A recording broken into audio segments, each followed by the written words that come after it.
सभी साथियों को नमो बुद्धाय, जय भीम। साथियों, आज काफ़ी दिन बाद एक वीडियो शेयर कर रहा हूँ। सबसे पहले करुणा के सागर महाकारुणिक तथागत भगवान गौतम बुद्ध को नमन करते हुए परम पूज्य बाबा साहब डॉक्टर भीमराव अंबेडकर जी के चरणों में श्रद्धा सुमन अर्पित करते हुए और बहुजन नायक मान्यवर साहब काशीराम के चरणों में श्रद्धा सुमन अर्पित करते हुए आप सभी को जो परिणाम आए हैं उत्तर प्रदेश के उसका या पंजाब का, उसके बारे में तो कोई बताने की ज़रूरत नहीं है। साथियों, 14 अप्रैल परम पूज्य बाबा साहब डॉक्टर अंबेडकर की जन्म तिथि आप सब लोगों के बीच में पहुंच रही है। साथियों, उससे पहले 14 अप्रैल के अंदर हमारे दो विशेष दिन हैं। सबसे पहले तो 2 अप्रैल 2018 में जो हमारे बच्चे, हमारे साथी, हमारे भाई शहीद हुए थे, उन शहीदों को आप सभी से मेरा ये निवेदन है कि आप सभी लोग इसके अंदर जो 2 अप्रैल है उन वीर शहीदों को नमन करेंगे, उनके नाम की मोमबत्ती जलाएंगे जिन्होंने हमारे समाज की बहन बेटियों की, परम पूज्य बाबा साहब डॉक्टर अंबेडकर की SC ST एक्ट की धारा को बचाने में अपनी कुर्बानी की। यह हमारा फ़र्ज़ है, क्योंकि अगर हम सब लोग इस फ़र्ज़ को नहीं निभाएंगे तो आगे से कोई भी व्यक्ति क्रांति नहीं कर पाएगा। दूसरी साथियों, मैं आप सब लोगों के बीच में एक बात और बताना चाहता हूँ कि हम सब लोग परम पूज्य बाबा साहब डॉक्टर अंबेडकर की जयंती पूरा देश, पूरा विश्व मना रहा है। इससे खुशी की हमारे लिए कोई बात नहीं है, लेकिन मैं आप सब लोगों की एक बात से अवगत करा दूं कि बाबा साहब डॉक्टर अंबेडकर से पहले बाबा साहब के जो सेकंड गुरु, जिन्हें बाबा साहब ने अपना आदर्श माना, राष्ट्रपिता महामना ज्योतिबा फूले की जयंती आती है 11 अप्रैल। तो सभी साथियों से मेरा ये हाथ जोड़कर पुनः निवेदन है कि आप सब लोग 11 अप्रैल को राष्ट्रपिता ज्योतिबा फूले की जयंती आप सब लोग अपने अपने घरों के अंदर जलाएंगे। सभी बच्चों को, सभी महिलाओं को, सभी लोगों को ये बताएंगे कि अगर आज हमारे घर के अंदर शिक्षा की ज्योति जली हुई है तो महामना ज्योतिबा फूले के द्वारा, माता सावित्रीबाई फूले के द्वारा। और साथियों, 14 अप्रैल के साथ साथ में जब आप अपना होल्डिंग बनाएंगे, जहाँ भी आप लोग बनाएंगे, समिति बनाएंगे, उसमें राष्ट्रपिता महामना ज्योतिबा फूले का फ़ोटो गैल में लगाएंगे ताकि दोनों की जयंती पर लोग पुष्प अर्पित करें, उनको नमन करें और उनकी याद में जो उनका संघर्ष है वो लोगों को बताया जाए। साथियों, 14 अप्रैल हमारे लिए बहुत गौरव का दिन है। 14 अप्रैल की खासियत है कि परम पूज्य बाबा साहब डॉक्टर अंबेडकर अपने पिता की 14वीं संतान थे। 14 अप्रैल 1891 को उनका जन्म मऊ छावनी मध्य प्रदेश के अंदर हुआ था, ये सब लोग जानते हैं। और उन लोगों ने जो परम पूज्य बाबा साहब, उन्होंने 4 देश के अंदर शिक्षा ग्रहण करी। फर्स्ट भारत था, उसके बाद में फिर वो अमेरिका गए, उसके बाद में लंदन गए और लंदन के बाद जर्मन गए। तो बाबा साहब का जो जीवन संघर्ष है वो हमारे लिए एक गौरव है। इसलिए साथियों, मैं आप सब लोगों से एक बात और बता दूं कि हमारे जो लोग भारत के अंदर हैं वो बहुत हर्षोल्लास के साथ परम पूज्य बाबा साहब की जयंती मनाते हैं। इसमें खुशी हमें बहुत हर्षोल्लास के साथ है, क्योंकि जिसको नहीं पता होता वो भी पता होता है बाबा साहब का। और बहुत सारे लोग इसका विरोध भी करते हैं, उनको जलन होती है कि आज जो है ये जो लोग हैं बाबा साहब, तो वो लोग नहीं कहते, उनकी भाषा में वो लोग जानते हैं, आप सब लोग जानते हैं कैसे लोग बोलते हैं। मैं आप सब लोगों के बीच में 3 बात शेयर करना चाहूँगा। अगर आप लोग मान जाए तो आप सब लोगों का बहुत बहुत साधुवाद होगा।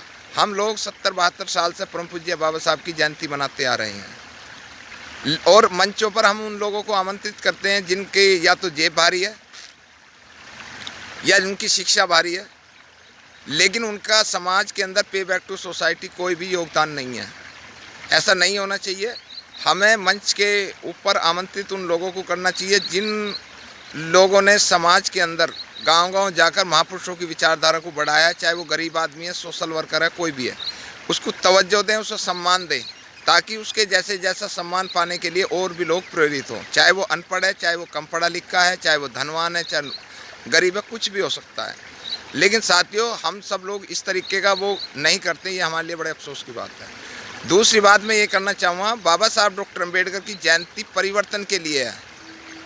बाबा साहब की जयंती परिवर्तन के लिए है। क्यों परिवर्तन है कि हमें महापुरुषों की विचारधारा को गांव-गांव, घर-घर, गली-गली बढ़ाना है। हमें अपने समाज को बताना है कि हम यहाँ तक किस तरीके से आए हैं। क्योंकि अगर परम पूज्य बाबा साहब नहीं होते तो शायद है कि आज हम इस स्थिति में नहीं होते। आप सब लोगों के सामने अभी 11 मार्च का परिणाम आया है, उसको मैं आपको बताता हूँ। आप सब लोगों से मेरा निवेदन है, एक तो झांकियाँ ना निकालें कहीं भी, क्योंकि हमारा जो फालतू का पैसा है वो हमारा वेस्ट जाता है। ढोल डंगारे, परमिशन लाओ, ये लाओ, वो लाओ। तो साथियों, मेरा सभी से ये कहना था कि आप सब लोग बाबा साहब की जो जयंती है उसे परिवर्तन के लिए बनाएं। जयंती के दिन सभी लोग बढ़िया बढ़िया कपड़े पहनें, बच्चों को कपड़े पहनाएं, अच्छी तरीके से आप परम पूज्य बाबा साहब के संघर्ष को लोगों को बताएं। बैठकर सभा करें, बाबा साहब की जहाँ भी मूर्ति है या भवन है उसके अंदर आप विचार मंथन करें कि समाज को हमें किस तरीके से एकजुट करना है और हमें किस तरीके से परम पूज्य बाबा साहब की विचारधाराओं को गांव-गांव तक फैलाना है। साथियों, मैं आप सब लोगों को एक बात बता दूं कि बाबा साहब डॉक्टर अम्बेडकर ने जो काम किया उस काम के अंदर आप सब लोगों को एहसास हो गया होगा 11 मार्च को जैसे ही परिणाम आए।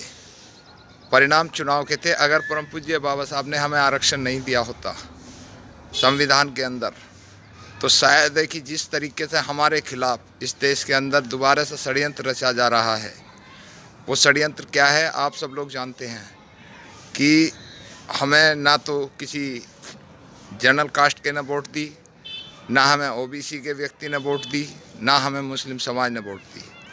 ये हमारे लिए सोचने का विषय है। एक टाइम था जब परम माननीय बहन जी के नाम से लोग धड़ाधड़ वोट मारते थे। कुछ गलतियां माननीय बहन जी में हैं, जो उनका एक स्टेटमेंट था एमएलसी के चुनाव में कि मैं समाजवादी पार्टी को रोकने के लिए बीजेपी से भी गठबंधन कर सकती हूँ। इसका फ़ायदा बीजेपी वालों ने उठाया और समाजवादी पार्टी वालों ने इसका खूब प्रचार किया कि मायावती तो बीजेपी 2 है, बीजेपी 2 है, और इसका फ़ायदा उन्हें मिला भी। और समाज के अंदर जो हमारी वोट थी उसका भी बहुत सारा बीजेपी ने ईवीएम मशीन के द्वारा उड़ाया। तो साथियों, आप सब लोगों को सोचना है, विचारना है। समाज के अंदर परम पूज्य बाबा साहब की जयंती 11 अप्रैल को राष्ट्रपिता महामना ज्योतिबा फूले की जयंती पूरे महीने मनेगी। एक ही दिन जयंती ना मनाएं, क्योंकि अच्छे वक्ता जो समाज में काम कर रहे हैं वो आपको अवेलेबल नहीं हो पाएंगे।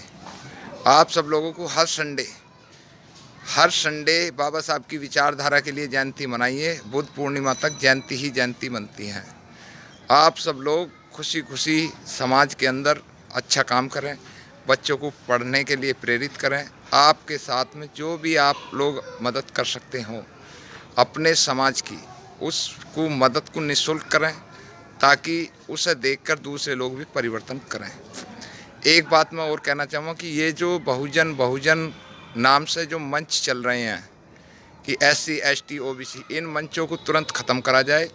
हमारा काम केवल अपने समाज को जागृत करना है। ना हमारे साथ OBC आया, ना जनरल आया है, ना मुस्लिम आया। हमने पूरे देश में इनका ठेका नहीं ले रखा। हमें अपना घर मजबूत करना है, अपने समाज के बच्चे मजबूत करने हैं, हमें ज़्यादा से ज़्यादा नेता पैदा करने हैं, ज़्यादा से ज़्यादा सामाजिक कार्यकर्ता पैदा करने हैं, ताकि समाज के अंदर जो इस टाइम परिणाम आए वो आगे को ना आए। अगर हमारा घर मजबूत होगा तो हमारे पास बहुत सारे लोग आएंगे। अगर हमारा खुद का बिखराव हो गया तो हमारा कभी भी विकास नहीं हो पाएगा।